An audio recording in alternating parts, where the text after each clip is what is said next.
Alhamdulillahillazi binuri jamalihi adha'a qulubal arifin wa bihaybati jalalihi akhraqa fuadal asyikin wa ammara siral wasilin.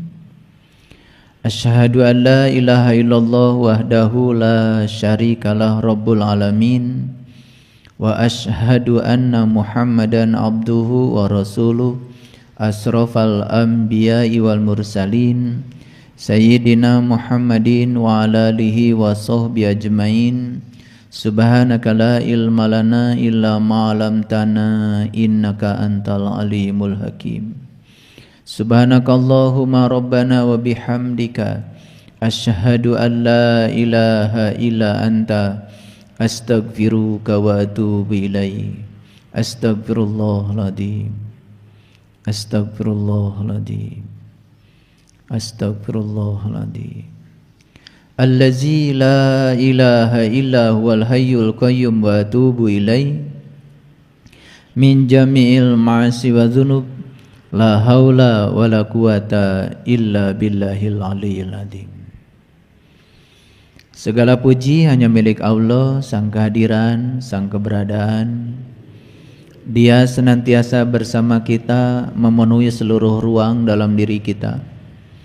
Kita tinggal dalam tubuhnya, kita tinggal dalam perutnya Allah. Dia memeluk kita setiap saat, memenuhi seluruh kebutuhan kita, meminjamkan kehidupan lewat nafas kita dari ruang semesta tanpa batas ini. Selama ini barangkali kita hanya terpesona melihat sesuatu tanpa memandang. Padahal yang disebut dengan materi sesungguhnya adalah ruang kosong.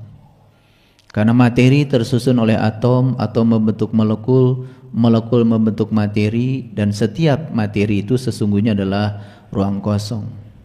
Materi adalah energi yang memadat. Makanya Allah meliputi semuanya. Meliputi semua yang di luar, meliputi semua yang di dalam. Tidak ada satu materi pun yang tidak diliputi olehnya. Semoga kesadaran ini sudah terbangun dalam diri kita. Oleh karena itu Allah memberikan izin kepada kita lewat tubuh kita untuk menyaksikan kecerdasan semesta tanpa batas yang meliputi seluruh ruang kosong ini dengan menunjukkan cahaya di atas cahayanya. Karena dari semua bentuk energi yang gampang untuk disaksikan adalah cahaya. Oleh karena itu jangan heran kalau pencapaian spiritual di tingkat awal yang diawali oleh semua para nabi, para rasul adalah menghadirkan dan menyaksikan cahayanya. Beruntung para sahabat yang sudah diterangi pohon zaitun yang kegelapan dalam diri ini, sehingga pohon zaitunnya sudah terang benderang, bodhisatwanya sudah terang berang, sehingga kita bisa mengalami maulid setiap saat di setiap ruang dan waktu. Bagi orang yang berkesadaran, maulid bukanlah peringatan yang diperingati setahun sekali, tapi maulid itu adalah lahirnya kesadaran kita setiap saat. Dan kalau kita sadar sesungguhnya di setiap ruang dan waktu, tubuh kita itu bukan tubuh yang kemarin. Pada saat saya memberikan pelatihan sholat khusyuk kemarin, ada sahabat yang bertanya pada saya, "Ayah, kenapa? Waktu saya pelatihan sholat khusyuk bulan yang lalu dengan saya ikut pelatihan khusyuk yang sekarang, kok rasanya berbeda? Dan sekarang rasanya saya bisa manunggal, bisa menyatu, walaupun cuma 1 rakaat saya melakukan sholat." Jawaban saya sederhana. Kamu tidak sadar bahwa sesungguhnya saya 2 bulan yang lalu dengan saya yang hari ini sudah bukan Saiful yang sama. Kesadaran saya sudah berbeda. Secara fisik, secara fisiologi, atom-atom penyusun tubuh saya sudah bukan yang lalu lagi. Bahkan Saiful yang kemarin dengan Saiful yang hari ini sudah berbeda. Jadi jangan heran kalau saya berbicara ayat yang sama, kemudian kalian mendapati kesadaran yang berbeda. Itulah yang disebut dengan lapisan-lapisan langit, lapisan-lapisan kesadaran yang tidak pernah akan ada habisnya. Oleh karena itu beruntung mereka yang sudah menemukan kecerdasan yang melampaui pikiran dalam dirinya. Dan orang-orang yang berbicara hanya menggunakan pikirannya, makanya bicaranya akan rugi. Karena apa? Dia hanya mengulang-ulang yang dia tahu. Tetapi orang yang berbicara melampaui kecerdasan pikirannya, masuk intelijensianya, masuk alam kesadarannya, mengakses alam-alam yang tinggi yang ada dalam dirinya.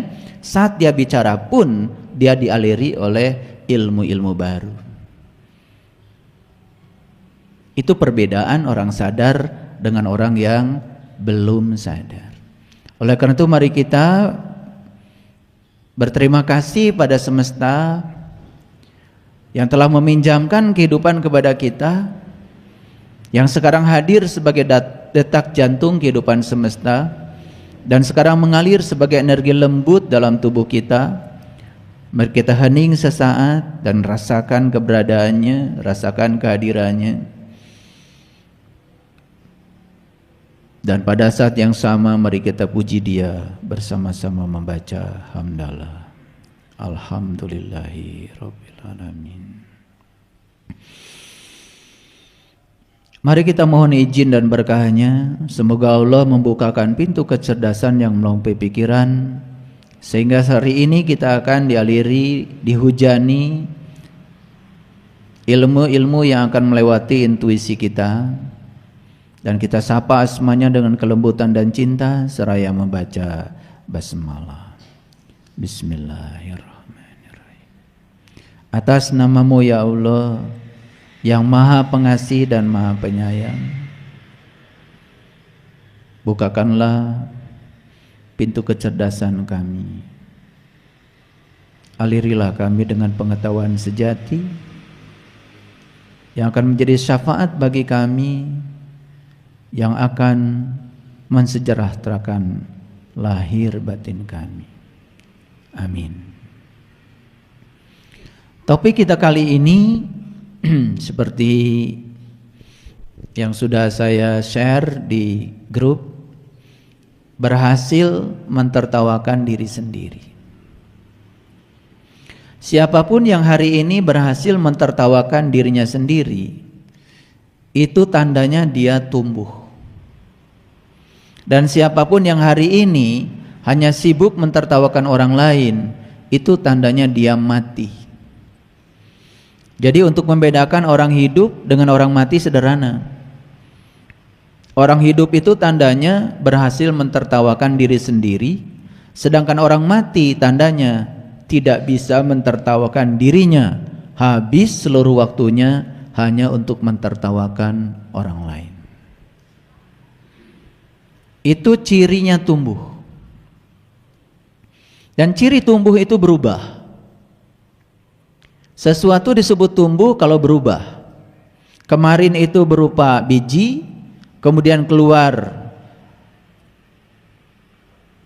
tanda-tanda kehidupan dari biji, dan besok sudah jadi batang, besok keluar daun, besok lagi sudah menghunjam akarnya, besok lagi sudah menjadi pohon yang rindang. Itu ciri tumbuh. Dari mana tumbuh itu dimulai? Tumbuh itu dimulai pada saat kita sukses mentertawakan diri kita sendiri. Karena kita terlalu lama mentertawakan orang lain. Hari ini saya akan berbicara tentang diri saya.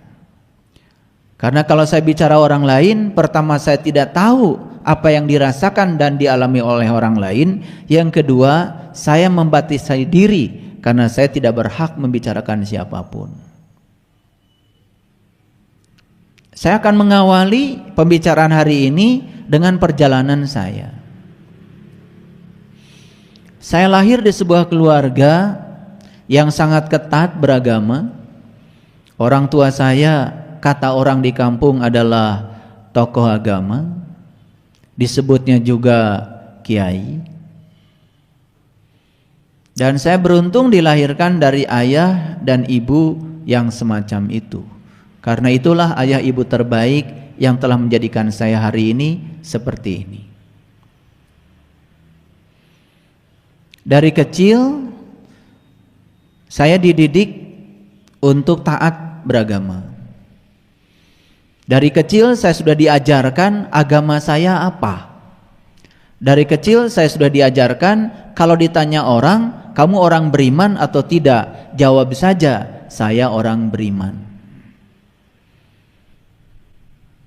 Dan secara tidak sadar itu merupakan sesuatu yang bagi saya saat itu penting secara tidak sadar.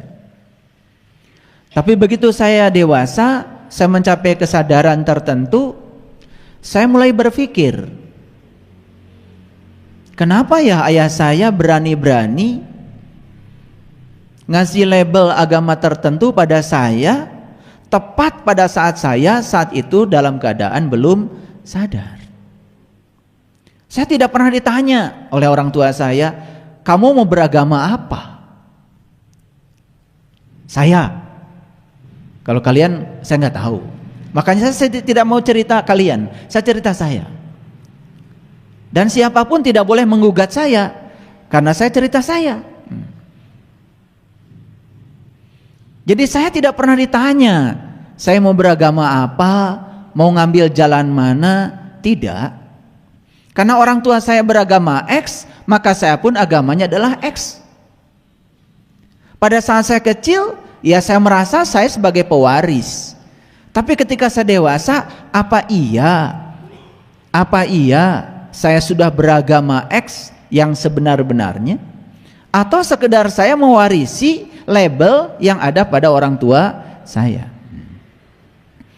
Dan secara otomatis kan, kalau saya beragama X, maka ada runtutan yang mengikuti saya, termasuk ritual-ritual agama yang saya anut.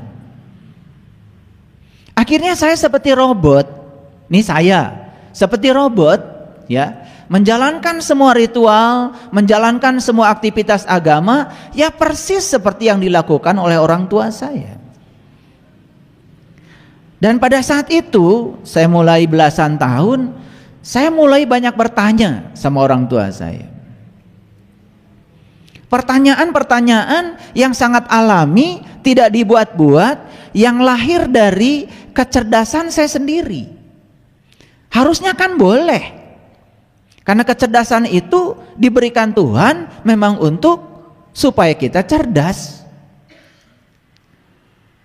Dan saya terus terang saja, setiap saya bertanya secara bebas menurut kehendak kecerdasan saya tidak pernah mendapat jawaban yang memuaskan.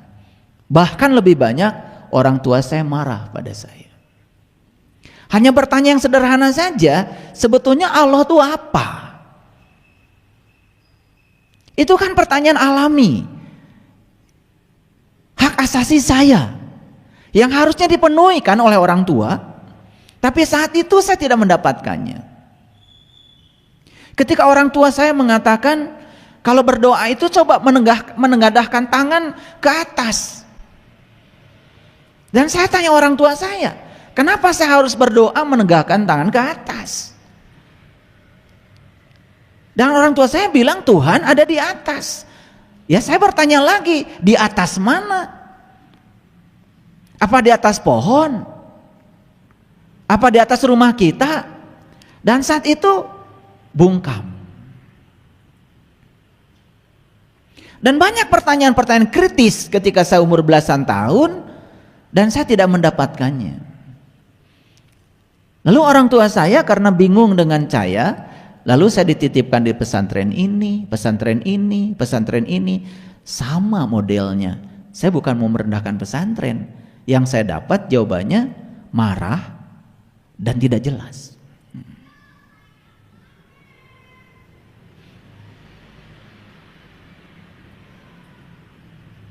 Saya disuruh bersahadat, ya saya disuruh baca aja. Kata bapak saya, sahadat asyhadu alla ilaha illallah wa asyhadu anna muhammadar rasulullah. Nah saya tanya kan, ini saya. Saya tidak cerita siapa-siapa, supaya tidak konflik. Saya tidak cerita kalian, saya cerita saya. Sebetulnya sejak dari kecil, saya ini sudah ada dalam diri saya keinginan tertawa. mentertawakan diri saya sendiri. Tapi saat itu tertawa saya tertahan. Dan saya baru tertawa lebar-lebar sekarang. Makanya suka mengajak kalian tertawa kan? Itu sekarang. Saya tertahan karena takut kalau saya tertawa marah lagi orang tua saya. Saya coba disuruh syahadat. Asyhadu an la ilaha illallah, aku bersaksi tiada Tuhan selain Allah. Kan saya bersyahadat dengan mulut saya. Dengan mulut saya. Kan bersaksi itu semua dengan mulut. Dan saya cuma bertanya, apa boleh saya bersaksi dengan mulut saya? Kan saya belum tahu Allah. Bapak saya cuma menjawab, gak usah banyak nanya, ikuti saja. Nah, ketidakpuasan ini kan jadi penyakit bagi saya. Tapi ketidakpuasan inilah yang mendorong saya untuk berjalan melakukan proses pencarian tentang jati diri saya, termasuk juga hal-hal yang masuk akal bagi saya.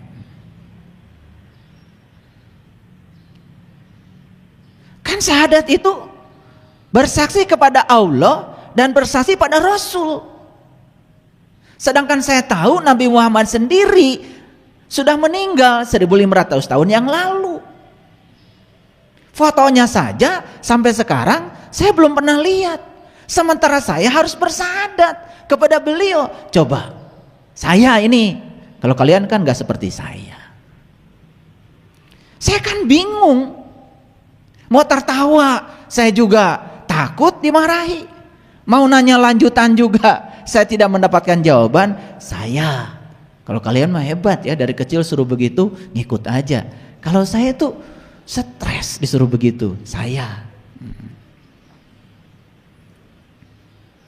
Nah, ketika saya sudah menemukan syahadat yang sebenarnya, saya sudah bertemu dengan jati diri saya sudah menyaksikan Rasul sejati saya, dan saya sudah menemukan siapa diri saya. Saat itu saya mulai bisa tertawa. Ternyata untuk sampai pada tingkat tertawa itu tidak mudah para sahabat perjalanannya. Saya tidak cerita tertawa seperti kalian terbahak-bahak sambil nyanyi, bukan itu tertawa hari ini. Topik kita adalah tertawa tentang diri sendiri. Saya dari kecil ya taat beragama dan saya sholat. Sama seperti kalian, sholat. Walaupun saat itu juga saya bingung, sholat itu apa? Kenapa rakaatnya 17? Kenapa bukan 18? Kenapa bukan 19? Kenapa bukan 2 rakaat saja? Dan pertanyaan tentang rakaat saja, ini nggak ada jawaban yang pasti bagi saya.